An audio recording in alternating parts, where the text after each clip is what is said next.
Welcome back to my channel.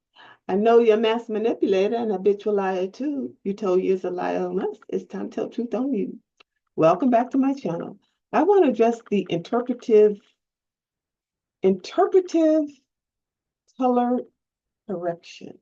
That is the complicity to allowing ourselves to be color coded in white views, respectfully, meaning the correction of the lens of white people towards Black people by not having a relationship with them by which the truth of who we truly are can arise up front. And that is because the interpretive truth, the wrong ways of white people's views of us as they surmise Black people into collective groups of categories. Wrong all the way. And we, as Black people within the colored group, is what they want to say, have been complicit by not correcting that. And now I'm asking lovingly and hopefully that we all continue or at least start to correct that understanding. Because when a person is not corrected, they only continue to do the thing by which they're doing because in their mind, they don't know what's wrong. So I look at it as a form of ignorance. Let me give you a few examples by which I will tie that. And it, of course, has to be tied with something or someone that's in the public view or someone famous because you and I don't know common people by which I can make a reference. So that's why. For example, Black hip hop, and particularly rap, because I remember when rap was trying to enter as a genre of music way back, I believe, in the 90s. And that how hip hop artists was going to change the hood and how they were going to grow the culture and how they were going to educate people as to who we are musically and all of that. And in my view, respectfully, they got in and landed, made it, became famous, worldwide names, and all of that. But they forgot by which they went in the first place. Yes, they do community things. Yes, they remember where they came from, but they didn't change the culture collective, in my view. In my view, they didn't change the collectively, the culture, by helping others to understand it better. What they did, in my view, was acclimate, assimilate, to fit into what was already over there. That's why, if you look at it, most of them have Jewish attorneys, Jewish accountants, Jewish-led label owners. Now, is there anything wrong with the Jewish people? No, but those are the ones that are running their equity, their brand, their purpose. Instead of bringing one of us in if we didn't know how, surrounding us with the business model of it, educating, training, hands-on understanding collectively how to do that thing, and then collectively drawing it back to our culture. I'm talking the collective. I'm talking the collective. Now, I'm just using rap hip hop as an example because it's big enough. That's where the billions are. That's where the multiple millions are in that. And I don't see even in that the hiring of us.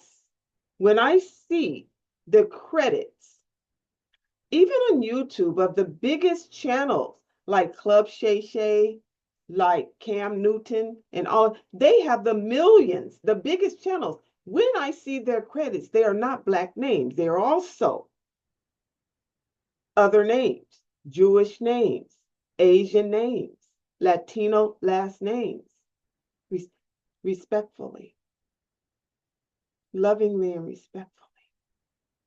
I don't see the collective growing because of their influence. I see the collective collapsing. They become the brand. They don't bring up the culture as a brand. Their cameramen are not Black. Their audio team are not Black. Now, when they get started, they are.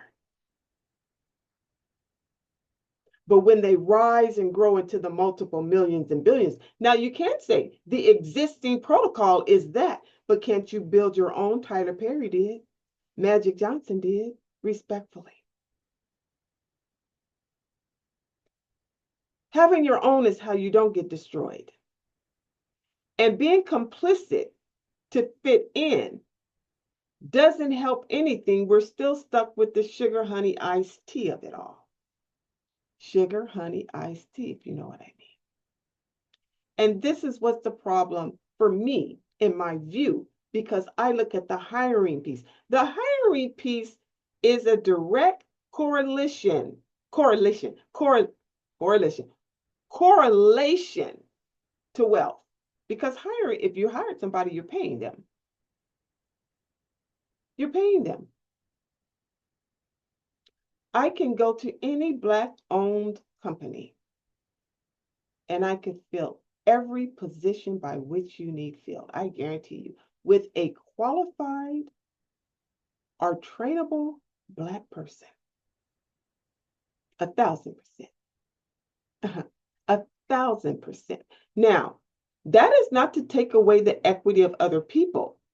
But since we lost by demise of DEI, this verbalization needs to go forth to speak out that which they tried to take away as far as diversity, equity, and inclusion. Were we any of that?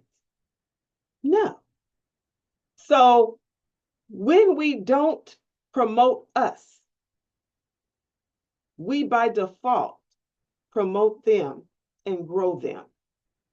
So all we are in that regard, respectfully, is a talent by which they grow, they control, they own. This is why they could destroy you when they want to. Look at what Kanye West is going through. Look what Wendy Williams is going through. Look what Steve Harvey to some degree is going through. Look what Monique is going through. They can make a decision to destroy you. But when you have your own collectively, things change. And I don't mean, so let me say what I mean. I mean the colonizers that are trying to rebirth. Because all white people are not that. Trust me. Trust me. And I think you know, they are not that.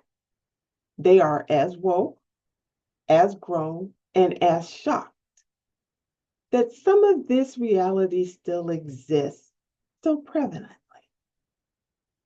So prevalent. So with the deepest compassion, make it stop. Let's make it stop. We must continue to promote, hire, sustain the Black culture through growing and all of the resilience and strength by which we have accumulated through ancestors and those around us today can be best utilized by thinking collectively and not individually. And I love you. If you've gotten this far, please click like, please click subscribe, help grow my channel, and I'll see you next time. This is all in love. Take care. Bye.